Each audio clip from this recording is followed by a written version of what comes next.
Cinema industry వైపు వెళ్ళాలనుకుంటున్నారా? మీకు మేమున్నాం. వెంటనే కాల్ చేయండి.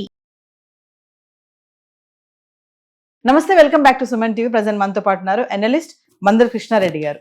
నమస్తే సార్. నమస్తే అమ్మా. సార్, ప్రధాని మోడీ గారు మొన్న పరేడ్ గ్రౌండ్ బహిరంగ సభలో ఇచ్చినటువంటి స్పీచ్ ఏదైతే ఉందో, మరి 7 ఆజ్ఞలు అనుకోవాలా, మరి వాటిని విజ్ఞప్తి చేశారు, రిక్వెస్ట్ చేశారు సిటిజన్స్ ని, ఇలా ఉండండి, కొన్ని మానేసేయండి, బంగారం అయితే 1 సంవత్సరం వరకు వాయిదా వేసుకోండి, కొనొద్దు అని చెప్పారు.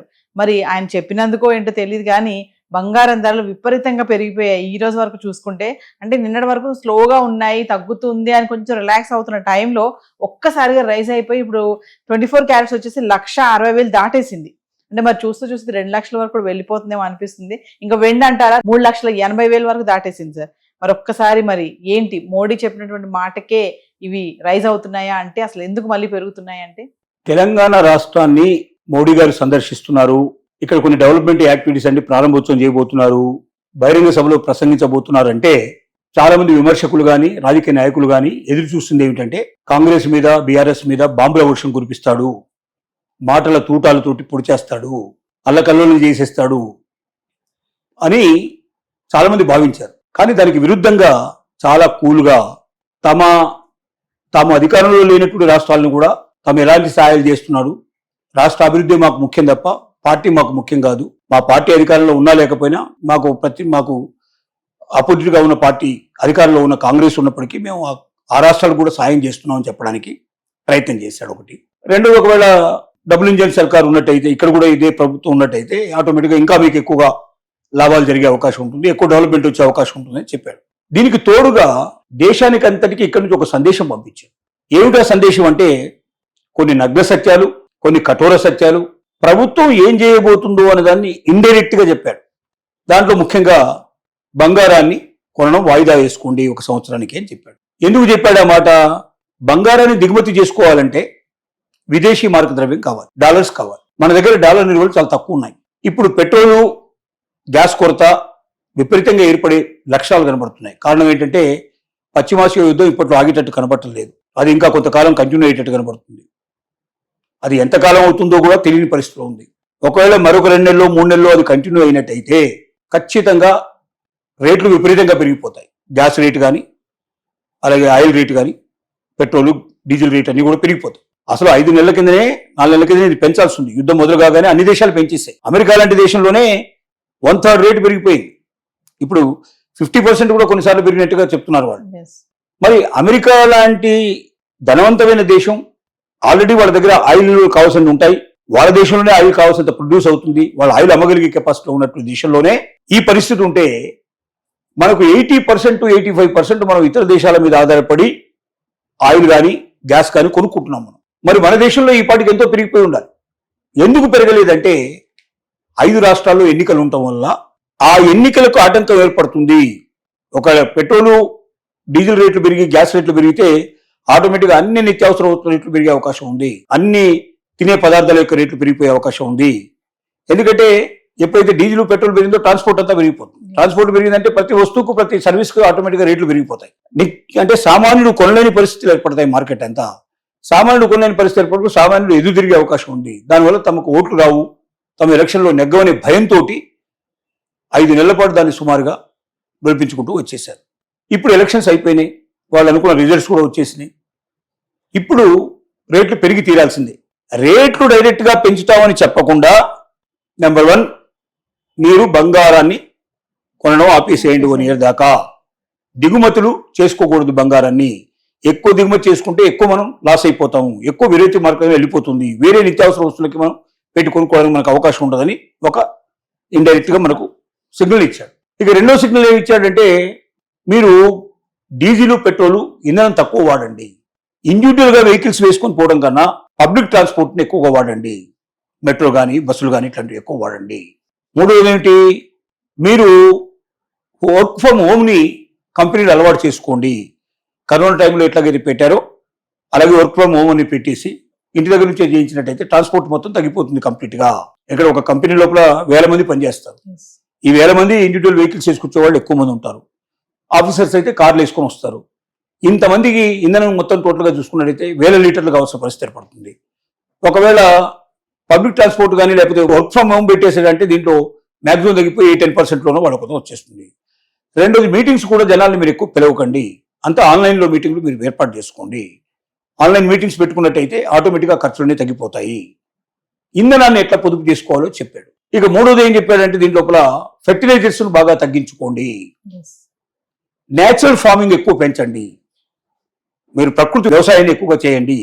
దానివల్ల ఏమవుతుందంటే ఎరువులు వాడాల్సిన అవసరం ఉండదు, పేడ ఇట్లాంటివన్నీ నేచురల్గా వచ్చే వాటిని వాడతారు కాబట్టి ఎరువులు ఇతర దేశాల నుంచి మనం మ్యాక్సిమం దిగుమతి చేసుకుంటున్నాం. వాళ్ళకు గవర్నమెంట్కి పడే రేటు 500 అయితే 100 రూపాయలకే ఇస్తున్నారు రైతులకి, 400 మధ్యలో సబ్సిడీ ఇస్తున్నారు, కోట్లాది రూపాయలు దానికి ఖర్చు చేస్తున్నారు. సో దీన్ని కూడా తగ్గించుకోవచ్చు. విదేశీ ప్రయాణాలు తగ్గించుకోండి, ముఖ్యంగా డెస్టినేటెడ్ వివాహాలు ఇట్లాంటివన్నీ మీరు ఆపేసుకోండి, విదేశాల్లో చేసేటువంటి వివాహాలు ఆపేసుకోండి. మధ్యతరగతి వాళ్ళు ఎక్కువగా విదేశాలకు వెళ్ళి అనవసరంగా మీ దగ్గర ఉన్న డబ్బని ఖర్చు పెట్టేసి అంటే వీళ్ళని డాలర్ కొనుక్కొని వెళ్లాల్సిందే.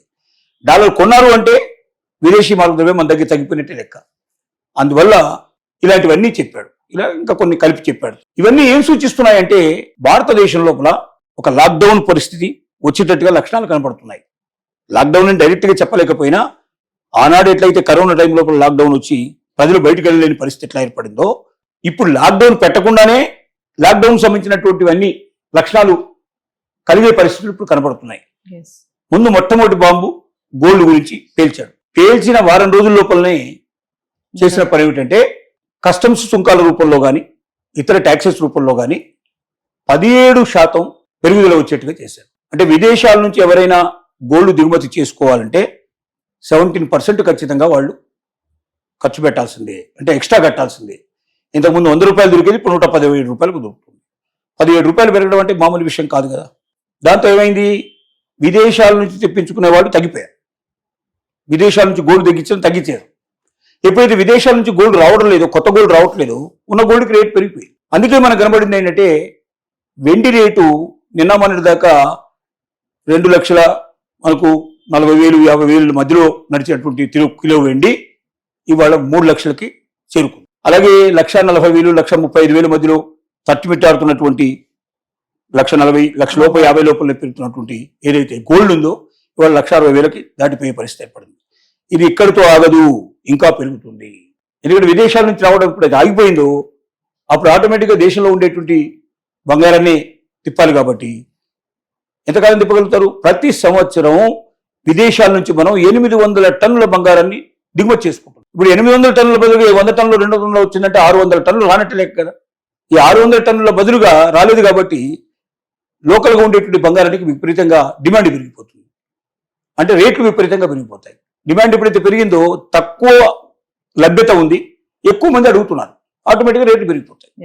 డిమాండ్ అండ్ సప్లై రూల్ అంటారు దీన్ని. ఎకనామిక్ లోపల మనం చెప్పేటువంటి ఎకనామిక్స్ ప్రకారంగా డిమాండ్ అండ్ సప్లై. డిమాండ్ ఎక్కువ ఉండి సప్లై తక్కువ ఉంటే రేట్లు పెరిగిపోతాయి, డిమాండ్ తక్కువ ఉండి సప్లై ఎక్కువ ఉంటే రేట్లు తగ్గిపోతాయి. ఇదే అన్నిటికీ వర్తిస్తుంది ఈ సూత్రం, గోల్డ్ కూడా అదే సూత్రం వర్తిస్తుంది. కాబట్టి ఇక నుంచి పెరుగుటయే తప్ప తరుగుట ఉండకపోవచ్చును. బంగారం రేటు ఇంకా పెరిగే అవకాశాలు కూడా కనబడుతున్నాయి. మనం మొదటి నుంచి చెప్తున్నాము, బంగారం సంవత్సరం చివరికి 3 లక్షల కన్నా మించిపోతుంది, వెండి 5 లక్షల కన్నా మించిపోతుంది. ప్రపంచ నిపుణులు ఎప్పుడూ చెప్పారు ఈ మాట, ఇది వాస్తవం కాబోతుంది అనేది మనం చెప్పాం. దానికి తగ్గట్టుగానే సూచనలు ఇప్పుడు కనబడుతున్నాయని మాత్రం చెప్పగలం. ఏదేమైనా బంగారం వెండి ధరలు అయితే మళ్ళీ పెరగడం అయితే చూస్తున్నాం సార్, ఉన్నాయి.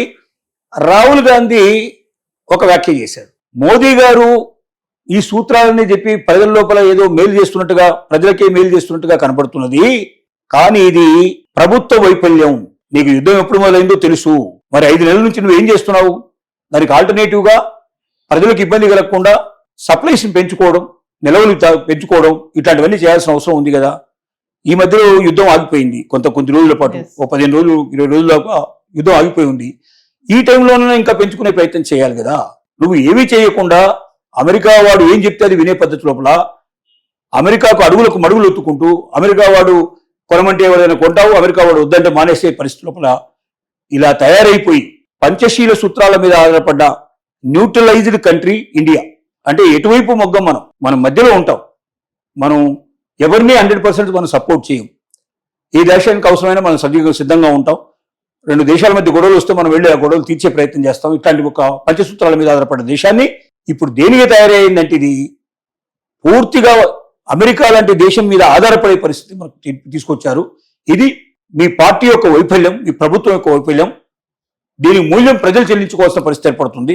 ప్రజలు తమ యొక్క అవసరాలు తగ్గించుకుని, ఇప్పుడు అంతే కదా, అవసరాలు తగ్గించుకోవాల్సిన పరిస్థితి ఏర్పడుతుంది. మన దేశంలోనేమో ఎంత బంగారం రేటు పెరిగినా పెళ్లిళ్ళకి, శుభకార్యాలకి, ఇట్లాంటి వాటికి ఖచ్చితంగా ఎంతో కొంత బంగారం కొని తీరక తప్పదు. అంటే ప్రజల్ని బాధ పెట్టడం, కష్టపెట్టడం, నష్టపెట్టడం తప్ప మరొకటి లేదు. అవసరాలు తీరకుండా ఇప్పుడు మొన్న 3-4 రోజులు పెట్రోల్ దొరకకపోతే తల్ల మరణం అయిపోయే పరిస్థితి ఏర్పడింది.